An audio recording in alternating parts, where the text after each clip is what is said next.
conference room felt smaller than it should have. Her father sat across from me, fingers drumming the mahogany table.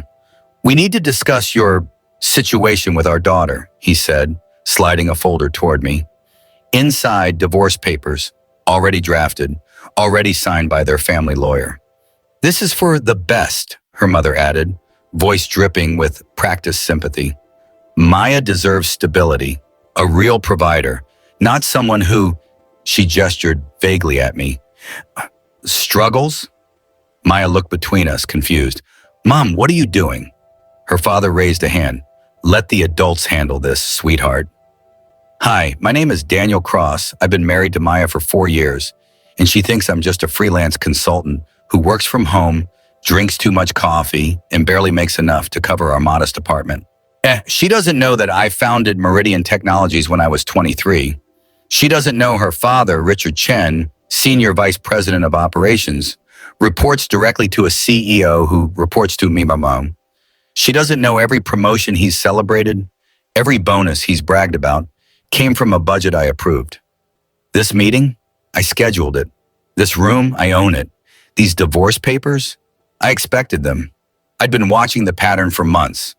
The dismissive comments, the helpful job listings left on our counter, the way they'd calculate our net worth out loud at family dinners, always landing on insufficient. I opened the folder slowly. Inside, the papers, plus a check, $200,000. "Severance," her father said. "Sign the papers, take the money, and we'll help you get back on your feet. Somewhere else. You fresh start." He said it like he was doing me a favor. Like he was the generous one. I looked at Maya. Her eyes were filling with tears, but not sadness. Rage. You tried to buy my husband?" Her mother touched her arm. "Honey, be reasonable. You're 32, your biological clock." "Don't," Maya snapped. "Don't you dare." Her father sighed like she was a child throwing a tantrum. "Daniel is a nice man, I'm sure, but nice doesn't pay for the life you deserve. We've already spoken to the Thompsons. Their son Marcus just made partner at—" "Stop talking," I said quietly. The room went silent. I'd never raised my voice with them, not once in 4 years. I'd taken every condescending comment, every backhanded compliment, every time they introduced me as Maya's friend at company events. I closed the folder and slid it back across the table. "I'm not signing anything," I said. Her mother's face hardened. "Then we'll make this difficult." "Will you?" I asked. I reached into my jacket and pulled out my phone, opened an email, turned the screen toward her father. His eyes scanned it once, twice, then all the color drained from his face. That's not possible," he whispered. "What?" Maya asked. "What is it?" I kept my eyes on her father. "Want to tell her, Richard, or should I?" He couldn't speak. His mouth opened and closed like a fish drowning in air. So I did it for him. "I'm the founder of Meridian Technologies," I said. "I own 73% of the company where your father works." Maya stared at me. Her mother laughed. Actually laughed. "That's absurd. You're a freelancer. Ike, we've seen your apartment, your car. You don't even own a suit." "I own 43 suits," I said calmly. "I just never wore them around you. Because I wanted to know who you were when you thought I had nothing to offer." The email on my phone was still glowing. It was from our CFO confirming the quarterly board meeting scheduled for next week. My name was at the top, founder and principal shareholder. Her father finally found words. "If this is true, why hide it?" "Because," I said, turning to Maya, "I wanted one person in my life who loved me, not my portfolio." She was shaking. You've been lying to me for 4 years?" "No," I said. "I just didn't correct your assumptions. You never asked what I did. You just saw what I showed you." Her mother stood abruptly. "This is manipulative. You deceived our daughter." I laughed. Mom actually laughed. "I deceived her? You just tried to bribe me to abandon your daughter with a check and pre-signed divorce papers."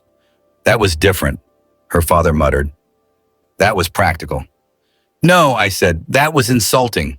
To her, to me, to the life we built together." I stood up. "Here's what's going to happen. I'm leaving this room with my wife. You're going to tear up those papers. And on Monday morning, Richard, you're going to receive a memo. He paled even further. What kind of memo? The kind that reminds you that respect isn't negotiable. You'll keep your position, your salary, but you'll also remember that the man you tried to buy off is the reason you have either. I took Maya's hand. She didn't pull away, but she didn't hold on either. Wait, her mother said desperately. We can talk about this. We didn't know. Exactly, I said. You didn't know, and that's the point. You judged me without knowing anything. And now you'll live with what that reveals about you, not me. We walked out. Maya didn't speak until we reached the parking garage. Then she stopped, pulling her hand from mine. You should have told me, she said. Maybe, I admitted. But would you have married me if you knew? Yes, she said immediately, then paused. I think so. I don't know. That's why I didn't tell you, I said gently, because I needed you to be sure. Sure of what? That when you said I love you, it wasn't because of what I could buy you. It was because of who I am when there's nothing to prove. She leaned against the car, processing. My parents just tried to pay you to leave me. Yes, I said, they did. And you've been, what? Testing me? Testing us? No, I said, I was protecting us from exactly what just happened in that room. She closed her eyes. I don't know how to feel. Start with the truth, I said. I'm the same man you married, the one who makes you coffee every morning, who listens to your terrible podcast recommendations, who held your hand through your mother's surgery. But you're also a billionaire, she whispered. Multi-millionaire, I corrected. The billionaire thing doesn't happen until the IPO next year. She laughed, a broken, disbelieving sound. This is insane. I know, I said, and I'm sorry, not for who I am, but for how you had to find out. Her phone buzzed. Then again, then continuously, her father texting, calling, apologizing in real time now that he knew who I was. She turned it off without reading them. Well, they're going to tell everyone, she said. Probably, I agreed. Your whole family will know by tonight. And then what? Then they'll treat you differently, I said. They'll treat us differently, and you'll see exactly what I've been seeing for 4 years. She looked up at me, tears finally falling. Did you ever trust me? Really trust me? Every single day, I said. That's why I married you. Then why not tell me after the wedding, after I'd proven myself? Because I didn't need you to prove anything, I said. I just needed you to be yourself. We drove home in silence. She stared out the window the entire time. When we pulled into our apartment complex, the modest one I'd insisted on keeping, she finally spoke. Do we have other houses? 3, I admitted. Cars? A few. Staff? A security team you have never noticed, and a personal assistant who thinks he works for a private investor. She laughed again, that same broken sound. This is like a bad movie. I know, I said. I'm sorry. She got out of the car, then stopped. The struggles. When I got laid off last year. When we talked about budgeting for the new couch. When we shared one entree at restaurants to save money. Was any of that real? Yes, I said. Because you believed it mattered. And what matters to you matters to me. Even if the money was never actually an issue. That's manipulative, Daniel. I know, I said. I'm not perfect. I just loved you enough to want something real. She walked toward the apartment. I followed. Inside, she sat on our secondhand couch, the one we'd saved for, and put her head in her hands. My father works for you, she said to the floor. He's going to hate this. Hate me. Hate you. He already hated me, I said. This just makes it complicated for him, not us. And my mother, my family, they'll adjust, I said. People always do when money's involved. She looked up at me. I don't know if I can forgive this. I understand, I said. Take your time. Do you actually understand? She asked. Or is this another thing where you're 10 steps ahead and I'm just catching up? That one hurt, but she was right to say it. I'm not playing chess with you, Maya. I never was. Then what were you doing? Surviving, I said. I built something from nothing. And every person who knew tried to take it, use it, or use me because of it. Until I met you. So I was your escape, Your little normal life experiment? No, I said. Ma, you were my choice. The only one I made without a single ulterior motive. She stood up, pacing now. I need time. Space. I need to think without you in the room telling me what I'm supposed to feel. Okay, I said. I grabbed my keys. I'll stay at… Where? She interrupted. One of your secret houses? A hotel, I said quietly. I'll text you the name. If you need me, I'm there. If you don't, I'll wait. I left. The hotel was downtown, 5 stars. The kind of place I could have bought outright, but never did because it felt excessive. I checked in under my real name, not the alias I sometimes use. Daniel Cross, founder, husband, maybe soon, ex-husband. That night, the calls started. Her father, her mother, her aunt, 2 cousins, even Marcus Thompson, the partner they'd wanted her to meet. I didn't answer any of them. Instead, I sent one email to my legal team. Prepare a post-nuptial agreement. Equal distribution regardless of outcome. No prenup enforcement. If Maya wanted out, she'd leave with half of everything. Not because I had to, because she deserved it. Monday morning came. I walked into Meridian Technologies through the main entrance for the first time in years. People stared. Whispers followed me to the elevator. Richard was already in my office when I arrived. He stood when I entered, looking smaller than I'd ever seen him. I didn't know, he said. I swear I didn't know. Would it have mattered? I asked, sitting behind my desk.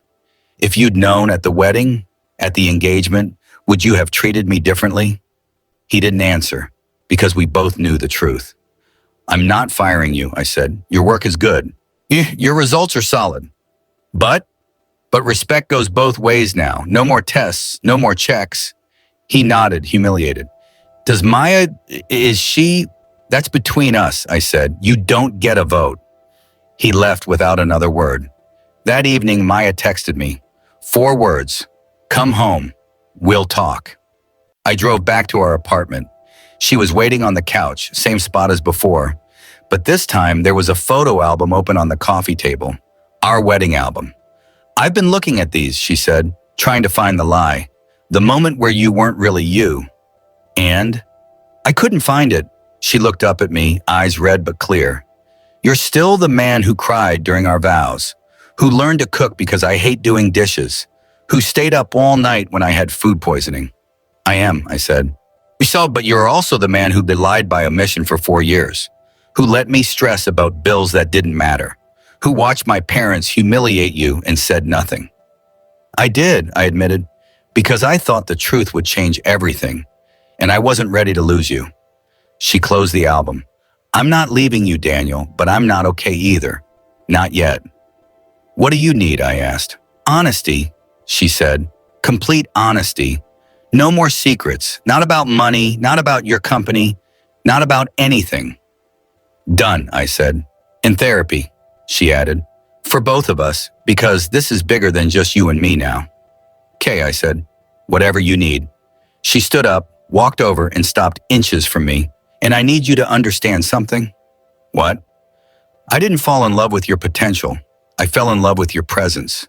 The way you listened, the way you cared. That doesn't change because you have money. But it does change how people see us, I said. Let them see, she said. I know who you are, and now I know what you carry. I'm choosing both. She kissed me. Not the passionate kind, the anchoring kind, the kind that says we're not done yet. Weeks passed. We went to therapy.